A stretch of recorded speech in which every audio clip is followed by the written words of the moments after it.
I do not fight against the scientists, but I think they should open their eyes and they should research on some of our findings. I think they might find out many strange things. All of you know the legends about giants and little people. I was invited 2003 from Professor Wayne Deloria, who unfortunately passed away a few years ago. He was the most famous North American Indian. He took rights against the government for his indigenous people, and he was a great researcher. He invited me to a 3-day meeting with 15 elders of the big North American tribes, and the 3-day meeting was about giants and little people. Until this meeting, I had never any experience or data or facts about giants and little people. But after that meeting, it really started, and I was very much shocked about some of the findings. You see here, on your right side, a normal human man with about 180 centimeters, and next to him you see skeletons where we found documents or stories or legends about giants. The one before the last one on the left side is about 7 meter 60. I got the information that Father Carlos Crespi in the 1962 was called by people from Ecuador from a mountainside because a heavy storm brought down a part of a platform, and they found a lot of destroyed bones. And as they didn't know what kind of bones these are, they called Father Carlos Vaca, who was working in a hospital, and he recognized that these bones are from a human.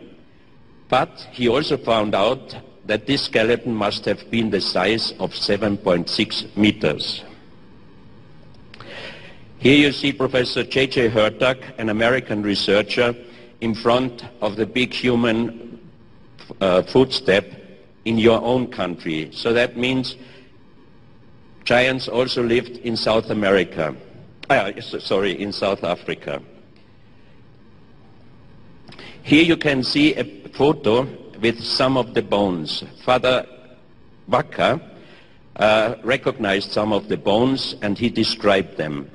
When I found the family, because he passed away just 1 month before I could find his niece, she allowed me to bring some of the bones with me to Vienna, and we had several researches in Vienna. This is a part of the skull, and it must be so old because some of the parts of this bone were already crystallized. This is one of the bones I brought with me, and it was identified by several scientists as a human heel bone. But the professor of anatomy of the Vienna University, he checked the bones, and finally he said, I cannot believe it. It looks definitely 100% like a human heel bone, but it is impossible because it is at least 5 times bigger. Next day, he visited me again, and he brought some of the human bones, real human bones, with him, and he compared it, and definitely he said, still it's impossible for me, but these are definitely human bones. The skeleton was 7.6 meters in size. This is another side of the bone. Here you have a part of the nose bone, also 5 times bigger. And that's a so-called os occipitale under the skull bone, which makes us able to turn the head. It's again 5 times bigger. We found old documents from a Spanish historian. He was half Inca and half Spanish.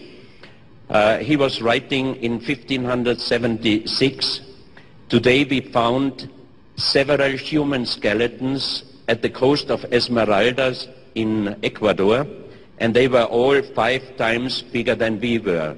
At this time, a Spanish man had the size of about 150 centimeters. He was just a little bit smaller than me. In the museum de las Culturas Aborigines in Cuenca, we found these eggs. The egg is 70 centimeters in size. It's granite, very heavy. You can even see where some rope was around it, and it was definitely used. In the museum, of course, it is mentioned as ceremonial eggs.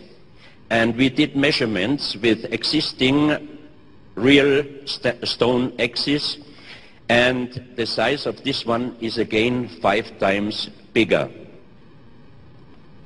This is another big, like this size, stone axe, also in the same museum, and this is another one like this size. So that means a 70 centimeter stone axe wouldn't have been able to use for a normal human to use it or to handle it. But for a man with a size of 7.5, 7.6 meters, it would have been definitely possible. When I had the exhibition Unsolved Mysteries in Switzerland, we did a model of a 7.6 meter skeleton, which you can see part of it here. Yesterday I was talking about giants, little people, human with elongated skulls, human and dinosaurs. Today I show you many so-called O-parts, like the out-of-place artifacts. Of course, I cannot give you any answers. A few months ago, an American writer wrote a book about me, and she made the subtitle, Digging for Answers, Getting More Questions, and this is the reality. On some of the artifacts we did scientific researches. These results I can easily explain you and tell you, but for many of the artifacts there is no answer until now. A few years ago, when we tried to do the exhibition Unsolved Mysteries in Vienna, I studied around the world, all the museums for strange artifacts, and finally we had a list of 356 pieces. A friend of mine, a museum director, wrote a lending request to all of his colleagues. And out of these 356 requests, we received only one agreement, because museums, if they lend you some artifacts, they have to give you an explanation, and most of those pieces were also quite impossible to give an answer. So today I start with the age of human. On this photo you see the footstep, the positive and negative side of a footstep, human footstep. It looks like a shoe step, but the scientists of course said immediately this is a natural formation. But the strange thing on this object is that you can see on the right side here, and here, you can see a crashed trilobite. This is an animal which concern the official scientists. Trilobites finally disappeared in the mass extinction at the end of the Permian about 250 million years ago. And it's definitely that this trilobite is crashed by a weight. So that's quite impossible that human cannot be 250 million years ago lived already. Here you have a better view, so you can see the positive and the negative side and the crashed trilobite. This is a human footstep found in the Biloxi River in Texas. There are a lot of these footsteps parallel with dinosaurs' footsteps. And of course, the official announcement was immediately, this was done by the creationists, because there is the Creation Evidence Museum allocated very close to the Biloxi River. So they took out one of these footsteps and they sliced it into, they cut it into slices, and you could see on the inside, you could see that wormholes in the stone also had the same form like the footsteps, so it was impossible a fraud or a fake. But as these footsteps were parallel with human footsteps, with dinosaurs' footsteps, that wouldn't have been possible. Age dating also there around over 100 million years.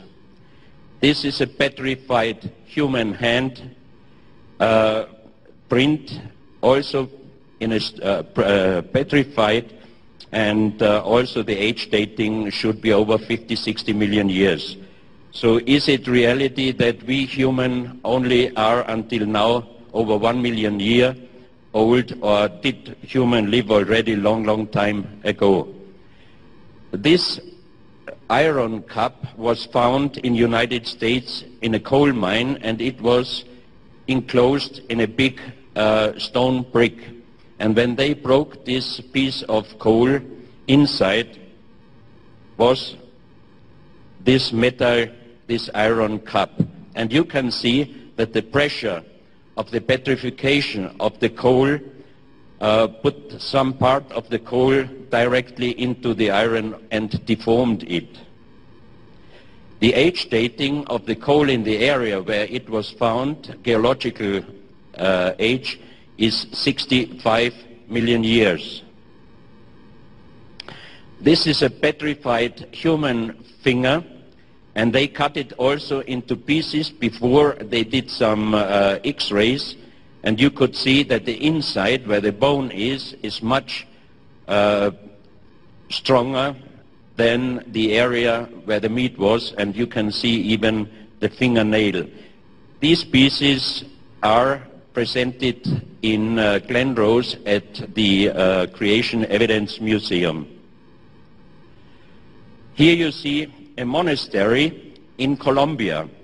The Santo Ecce Homo Monastery was built 1620.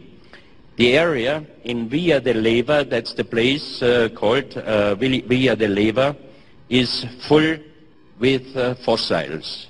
The whole area you can find big fossils, small fossils, and the padres, the fathers, used some of the fossils for the construction and for the floor of the monastery. On this picture you see a great researcher from Colombia, Professor Jaime Gutierrez. On this picture you see a petrified pineapple. Here you see an avocado. Here it's a bigger photo. This is a